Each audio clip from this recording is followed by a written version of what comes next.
आत्मदेव ने सत्संग नहीं किया, विवेक जागृत हुआ नहीं। जिसको विवेक नहीं है वो संसार नदी में डूब करके मर जाता है। विवेक संपत्ति से नहीं मिलता, विवेक सत्संग करने से मिलता। आत्महत्या करने के लिए नदी किनारे गया था, वहां एक उसको संत मिले। संत ने कहा आत्महत्या करना पाप है, आत्महत्या करना, मेरे घर में पुत्र नहीं है। संत समझाते पुत्र नहीं अच्छा है, तेरा कल्याण तेरे को ही करना है। तेरा पुत्र क्या करेगा कि महाराज पुत्र होवे तो श्राद्ध करे, पिंडदान करेगा। संत समझाते हैं तेरा श्राद्ध तेरे को ही करना है। मेरा पुत्र मेरा श्राद्ध करेगा, मेरा उद्धार होगा, ऐसी आशा रखने का समय ही नहीं है। कलयुग के पुत्रों को माता पिता का श्राद्ध करने की फुर्सत नहीं होती। आपका श्राद्ध अपने हाथ से ही करो। शरीर पिंड परमात्मा को अर्पण करो। भात का पिंड के आटे का पिंड देने से मुक्ति मिलती है। श्राद्धाधिक सत्कर्म करने से सदगति मिलती है। वासना से जीव की दुर्गति हो जाती है। इसीलिए शास्त्रों में श्राद्धाधिक सत्कर्म बताए हैं। सदगति का अर्थ होता है अच्छी जगह मिलती है। जन्म मरण के त्रास में से जीव तो तभी मुक्त होता है जो जीव अपना पिंड दान अपने हाथ से करता है। शरीर पिंड परमात्मा को अर्पण करो। जिसका जीवन भगवान के लिए। संन्यास से सर्वथा सुखम। संत समझाते हैं आत्मदेव ने माना नहीं, पुत्र होना ही चाहिए। कि तेरे भाग्य में पुत्र का सुख लिखा नहीं है। आत्मदेव ने कहा मेरे भाग्य में लिखा न हो तो आपके भाग्य में से निकाल करके मेरे को दे दो, मैं मरने के लिए आया हूं। संत को दया आई, संत ने फल दिया और कहा यह पत्नी को खिलाना। गर्भ धरने के बाद दोनों सत्कर्म करोगे तो सत्पुत्र हो। सगर्भा स्त्री जैसे कर्म करती है उसकी असर गर्भ के बालक के ऊपर होती है। इसीलिए शास्त्रों में सगर्भा स्त्री के नियम बताए। गर्भ रहने के बाद पति पत्नी को बहुत सावधान होकर के सत्कर्म करना है। पुत्र होने से सुख नहीं मिलता, सत्पुत्र होवे तो सुख मिलता। पुत्र नालायक होवे तो माता पिता को दुख देता है। बालक पेट में आता है उसी दिन से उसको अच्छे संस्कार देने की जरूरत है। संत ने समझाया। आत्मदेव फल लेकर के घर में गया, पत्नी को खिलाया नहीं, हाथ में दे दी। सत्संग में विवेक रूपी फल मिलता है, वो बुद्धि को खिलाना चाहिए। आज कथा में मैंने क्या सुना? मैंने कथा में सुना बहुत सुख भोगने पर भी दुख की समाप्ति नहीं होती है। श्री कृष्ण दर्शन से ही दुख की समाप्ति होती है। कथा का एक एक सिद्धांत याद करो। सत्संग में विवेक रूपी फल मिलता है। वो विवेक रूपी फल बुद्धि को खिलाना है। आत्मदेव ने बुद्धि के हाथ में, पत्नी के हाथ में फल दिया, खिलाया नहीं। बुद्धि को संसार मीठा लगता है। संसार में अनेक बार दुखी होने पर भी विषयों में ऐसी मिठास है, संसार सुख से घृणा नहीं होती है।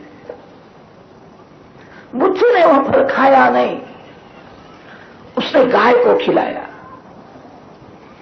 उसकी छोटी बहन आई थी, उसके साथ बातें करती है।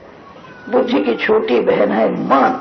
मन और बुद्धि मिल करके जीव को धोखा देते। वेदांत का सिद्धांत व्यास महर्षि ने महात्म्य में वर्णन कर दिया है।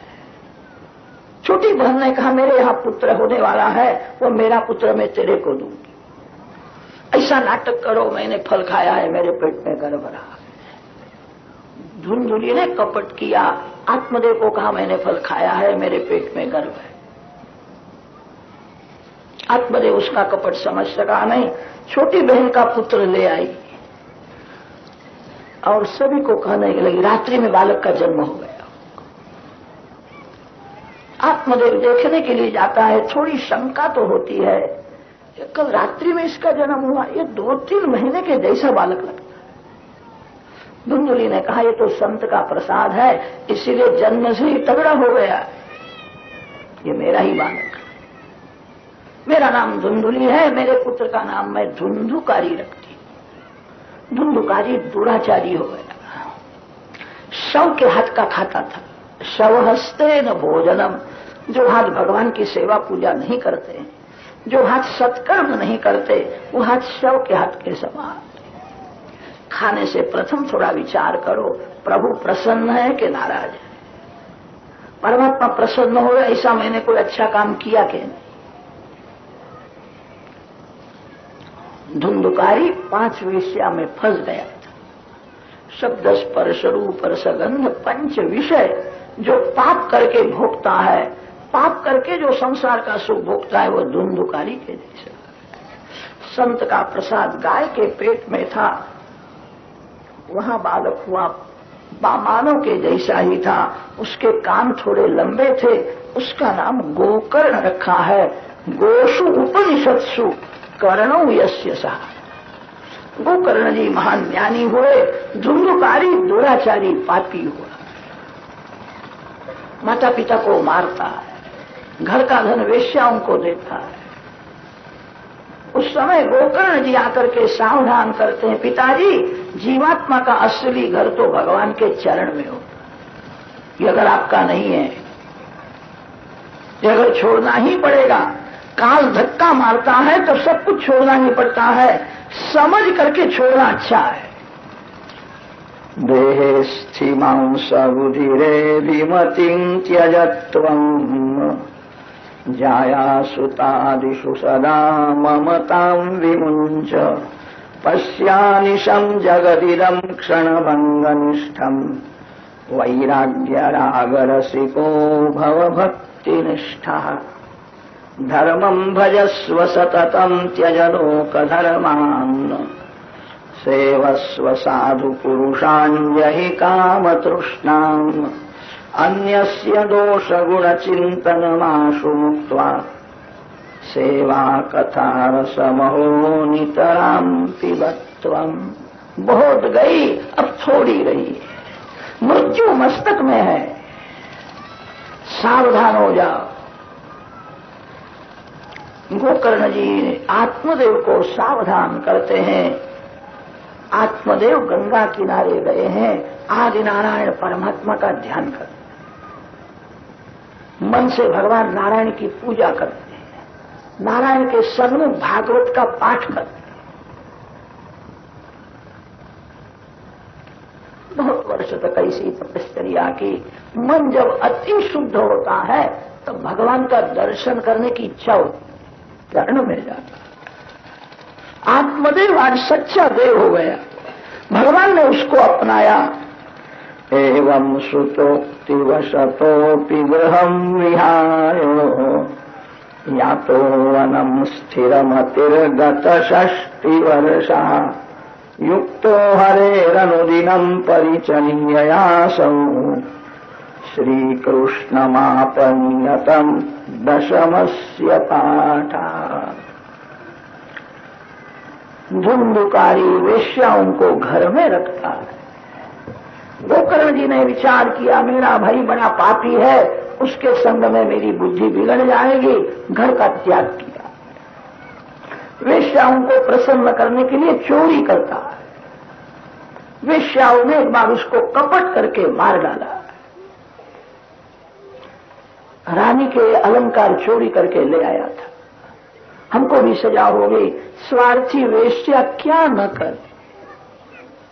सोया हुआ था, उसको कपट से मार डाला। अति पापी प्रेत होता है। प्रेत योनि में धुंधुकारी गया है। प्रेत योनि में अति दुख है, बहुत प्यास लगती है, पानी दिखता है, पानी पीने के लिए जावे तो मिट्टी हो जाता है, पानी नहीं पी सकता है। प्रेत योनि में अति दुख है। गोकर्ण जी यात्रा करते हुए गया जी में गए हैं। गया जी में भगवान नारायण के चरण है। भगवान के चरण में पितरों का नाम लेकर के पिंडदान करने से पितरों का उद्धार होता। सुना है मेरे भाई की दुर्गति हुई है, धुंधुकारी का भी श्राद्ध किया। गोकर्ण जी घूमते हुए जन्मभूमि में आए हैं। रात्रि में धुंधुकारी रोने लगा, मेरे भाई आए हैं, मेरे लिए कुछ करे, मैंने बहुत पाप किया है, श्राद्ध करने पर भी मेरा उद्धार हुआ नहीं है। गोकर्ण जी ने सूर्य नारायण को पूछा है। सूर्य नारायण ने कहा, विधि पूर्वक भागवत की कथा करो। गोकर्ण जी धुंधुकारी का उद्धार करने के लिए आषाढ़ महीने में भागवत की कथा करते हैं। बहुत भीड़ हुई है, धुंधुकारी भी कथा में आया है। उसको बैठने की जगह बराबर मिली नहीं। 7 गांठ का एक बांस था, उसमें प्रवेश किया, वहां बैठ करके कथा सुनता है। बांस ये वासना का प्रतीक है। वासना ही गांठ होती है, अन्न में वासना होती है, स्त्री में, पुरुष में, द्रव्य में वासना होती है। वासना ही ग्रंथि है। परमात्मा के साथ जो प्रेम करता है, जो सत्संग करता है, धीरे धीरे वासना की गांठ वो छोड़ सकता है। धुंधुकारी कथा सुनता है। परीक्षित मोक्ष की कथा सुनाई तो धुंधुकारी वास में से बाहर निकला। धन्य है भागवती कथा को, धन्य है सुखदेव जी महाराज को, मेरे जैसे पापी जीव का भी उद्धार। धुंधुकारी को सदगति मिली है। गोकर्ण जी ने फिर से श्रावण महीने में कथा की है। सभी एकाग्र चित्त से कथा सुनते हैं। वक्ता श्रोता जब मन से एक हो जाते हैं तब ज्ञान भक्ति प्रकट होती है। भक्ति महारानी ज्ञान वैराग्य दोनों बालकों के साथ प्रकट हुई है। भगवान नारायण के नाम का कीर्तन करती हुई प्रकट हुई है।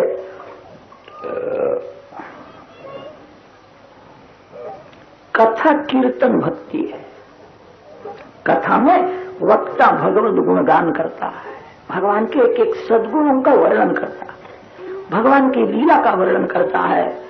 गुण संकीर्तन, लीला संकीर्तन, नाम संकीर्तन से ही सफल होता है। इस कथा का 16 फल आपको मिले, ऐसी इच्छा हो तो बहुत प्रेम से भगवान के नाम का कीर्तन। कीर्तन में संकोच करना नहीं। जिसको कीर्तन में शर्म आती है वह समझे मेरा पाप बहुत है, इसीलिए शर्म। कीर्तन में शर्म काहे? नाम संकीर्तन से ही कथा सफल होती है। ज्ञान वैराग्य दोनों बालकों को लेकर के भक्ति महारानी कथा मंडप में आई है। श्रीमन नारायण नारायण नारायण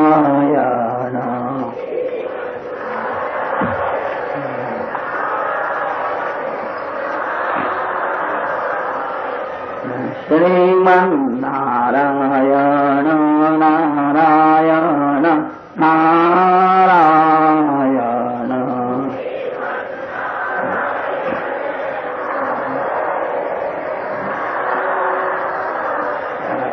श्रीमन नारायण नारायण नारायण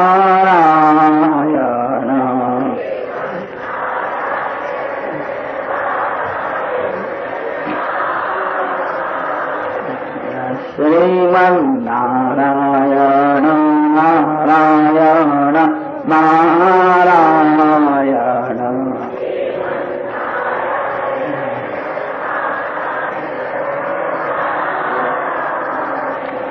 श्रीमन नारायण नारायण नारायण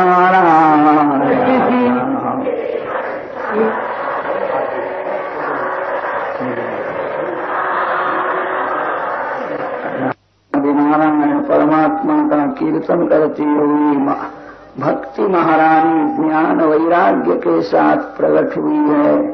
सनत कुमार जी ने कहा है, जो बहुत प्रेम से भागवत की कथा सुनते हैं जो प्रेम से भगवान के नाम का कीर्तन करते हैं उनके हृदय में निवास करो। यमराज यमदूतों को सावधान करते हैं। जो भागवत की कथा सुनता है, जो भगवान के नाम का प्रेम से कीर्तन करता है, वो कभी यमपुरी में नहीं आता। सनत कुमार जी के मुख में से निकला हुआ भगवत कथामृत जिन संतों ने, वैष्णवों ने पान किया, वो किसी मां के पेट में गए नहीं। महात्म्य की कथा वक्ता श्रोता उनके पाप का विनाश करने वाली है। जो वक्ता बहुत प्रेम से यह कथा वर्णन करता है, जो श्रोता श्रद्धा भक्ति से यह कथा सुनता है, श्री कृष्ण चरण में अनन्य भक्ति प्राप्त होती है। स्वस्ति श्री पद्म पुराणे उत्तरखंडे श्रीमद्भागवत महात्म्ये श्रवण विधि कथनं नाम षष्ठोऽध्यायः। श्री वृंदावन विहारे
में थोड़ा भगवान का ध्यान करो, भगवान को वंदन करो, भगवान का स्मरण करो।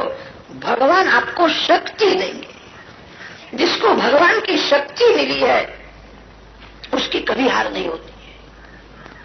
हार उसी की होती है जो अपनी बुद्धि में विश्वास रखता है और भगवान को भूल जाता है। कोई भी काम करो तो भगवान की शक्ति प्राप्त करो। भगवान की शक्ति प्राप्त करने का सरल उपाय यही है, भगवान के नाम का प्रेम से जप करो, मन से भगवान का स्मरण करो, ध्यान करो। मंगलाचरण में मंगलमय परमात्मा का ध्यान करने की आज्ञा दी है। वेदों में भी मंगलाचरण आता है। उपनिषद के आरंभ में शांति पाठ करते हैं। सन्नो मित्रश्यं वरुणः सन्नो भवत्वर्यमा सन्न इंद्रो बृहस्पति सन्नो विष्णुर्लोक्रमः। कहीं कहीं अपने शास्त्रों में ऐसा भी वर्णन मिलता है, कोई बहुत भक्ति करता हो तो उसके भक्ति में स्वर्ग के देवलोक भी विघ्न करते, पाप ही विघ्न करता है ऐसा नहीं है। कभी कभी देव भी विघ्न करते हैं। देवों को ऐसा विचार आता है ये बहुत भक्ति करेगा तो हमसे भी बड़ा हो जाएगा, हमसे श्रेष्ठ होगा, इसलिए देव लोग भी कभी कभी भक्ति में विघ्न करते हैं। इसीलिए शांति पाठ किया जाता है। सभी देवों को मैं वंदन करता हूं। मेरे ज्ञान में भक्ति में विघ्न न करे, विक्षेप न होवे, मेरा ज्ञान कायम स्थिर रहे। मैं सभी को वंदन करता हूं, सभी को मैं मान देता हूं। मंगलाचरण करने की आज्ञा है। कथा के आरंभ में व्यास महर्षि का मंगलाचरण हुआ है। दूसरे श्लोक में भागवत की थोड़ी प्रस्तावना की है। धर्म प्रोज्जित कैतवोत्र परमो निर्मत्सराणाम सताम वेद्यम वास्तवमत्र वस्तु शिवदम तापत्रोद्भवति त्रयोन्मूलनम् श्रीमद्भागवते महामुनिकृते किं वा परैः। इसमें बोलते मैं ईश्वर को नहीं मानता। ईश्वर कहाँ है? सभी जीवों को भगवान प्रकाश देते हैं, सभी जीवों को भगवान अन्न जल देते हैं। पृथ्वी के पति परमात्मा नारायण है। मानव पृथ्वी के आधार से ही जीवित है, तो भी अभिमान में ऐसा बोलता है मैं ईश्वर को नहीं मानता। कितने लोग ऐसा कहते हैं मैं ईश्वर को मानता तो हूं, 2-4 घंटे भक्ति करने की मेरे को फुर्सत नहीं। बहुत से लोग ईश्वर को मानते हैं, परमात्मा की पूजा किए बिना ही खाते हैं।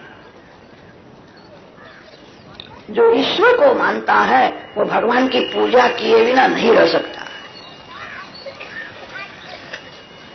भगवान नास्तिक को भी सुख देते। आप सब वैष्णव हो, आप सब प्रभु के प्यारे हो, आपको सुख मिलेगा। जो भगवान को नहीं मानता उसको भी भगवान सुख देते। आपको क्यों नहीं मिलेगा? आपको सुख मिलेगा। भगवान की भक्ति लौकिक सुख के लिए न करो, भगवान की भक्ति भगवान के लिए।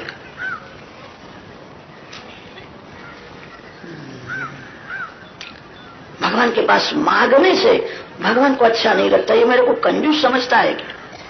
भगवान तो बड़े उदार है, लायकात से ज्यादा धन देते हैं, मान देते हैं, सुख देते हैं। मन को बारंबार समझाओ भगवान ने मेरे को बहुत दिया है, वही भक्ति कर सकता है। जो ऐसा समझता है भगवान ने मेरे को कम दिया है वो संसार की भक्ति करता है। भगवान ने मेरे को बहुत धन दिया है, कदाच आपको धन कम मिला हो, सुख कम मिला हो, तो मन को समझाओ मैं लायक नहीं हूं, इसलिए भगवान ने मेरे को ज्यादा नहीं दिया है, मैं लायक नहीं। मां का अपने पुत्र के ऊपर प्रेम बहुत होता है, अति से प्रेम होने पर भी मां अपने पुत्र को ज्यादा नहीं लेती। बालक को क्या देना, कितना देना और कब देना, ये विचार मां करती है। घर में लड्डू बनाए हैं, मां सभी को देती है, आज अपने बालक को नहीं देती। मां जानती उसके पेट में अजीर्ण है, आज लड्डू खाएगा कल उसको बुखार आ जाए तो। बालक रोता है, मांगता है, मां सुनती ही नहीं, आज उसको देना ही नहीं। मां का अपने पुत्र के ऊपर बहुत प्रेम है। बालक खाता है वो देख करके मां बहुत प्रसन्न होती है। आज मां निष्ठुर के जैसी हो गई है, बालक रोता है, बालक को बुरा लगता है, मेरी मां सबको देती है, मेरे को ही नहीं देती। एक मां भी अपने बालक को ज्यादा नहीं देती है, विचार करके देती है। भगवान ने कदाच आपको धन कम दिया हो, सुख कम दिया हो, मन को समझाना मैं लायक नहीं हूं इसीलिए मेरे को कम दिया। मेरे भगवान तो बड़े उदार है, मैं लायक नहीं। भगवान विचार करके देते हैं। प्रभु के पास मांगना नहीं। सुदामदेव को भगवान ने पूछा था मित्र तेरा संसार कैसा चलता? सुदामदेव 15-20 दिन के भूखे थे, उनके घर में कुछ भी नहीं था, शरीर की सभी हड्डियां दिखती थी, अनेक जगह में फटी हुई एक साधारण धोती पहन करके आए थे। श्री कृष्ण ने स्वागत किया और पूछा है मित्र तेरा संसार कैसा चलता है?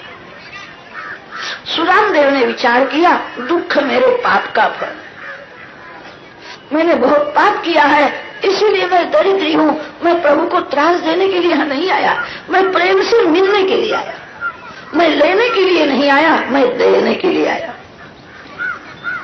प्रेम में लेने की इच्छा ही नहीं होती है, मोह में लेने की इच्छा होती है। जहां लेने की इच्छा है वह प्रेम नहीं है, वह मोह है। प्रेम में सब कुछ देने की इच्छा है। सुदामदेव मुष्टि चिवड़ा लेकर के आए, उनके हृदय में ऐसा प्रेम था। मैंने सुना है मेरे श्री कृष्ण राजाधिराज 56 भोग का भोजन करते हैं, मैं प्रेम से लाया हूं, मेरे को कुछ मांगना नहीं है, इसका स्वीकार भगवान करे, मेरे को देखना है। श्री कृष्ण पूछते हैं मित्र संसार कैसा चलता? सुदामदेव ने अपनी जीभ बिगाड़ी नहीं है। सुदामदेव ने विचार किया मैंने जब पाप किया तब मैं हंसता था, अब पाप की सजा हो रही है, रोने की क्या जरूरत है, सहन करना। जीव हंसता हंसता पाप करता है और पाप की सजा होती है तब रोता है। मैं प्रभु को त्रास देने के लिए नहीं आया। सुदामदेव ने विचार किया, मेरा कन्हैया अति कोमल है, उसका हृदय माखन से भी कोमल है, मेरे को देख करके रोने लगा। इतना बड़ा राजा हुआ है, उसका स्वभाव बालक के जैसा ही है। सुदामदेव को देख करके श्री कृष्ण रोने लगे। मेरा मित्र है, इसकी ये दशा हुई है, कितना दुख सहन करता है। मेरी भूल हो गई, उसके घर में जाकर के उसको देना चाहिए, मैं भूल गया, मेरी भूल है। वो किसी के घर में नहीं जाता है, उसने कभी दान नहीं लिया है, उसने अपने ज्ञान का उपयोग पैसे के लिए नहीं किया। बड़े ज्ञानी थे, ज्ञान का फल पैसा नहीं है, पैसा तो मूर्ख को भी मिलता है। बड़े ज्ञानी सुदामदेव ने अपने ज्ञान का उपयोग कभी पैसे के लिए नहीं किया था।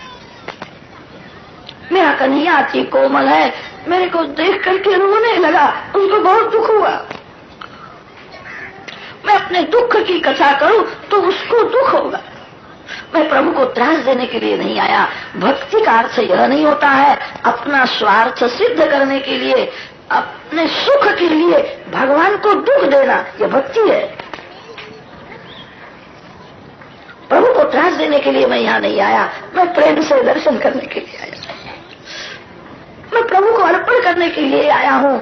सुदामदेव मांगते नहीं, सुदामदेव मांगते तो जो मांगते उतना ही भगवान देने वाले थे।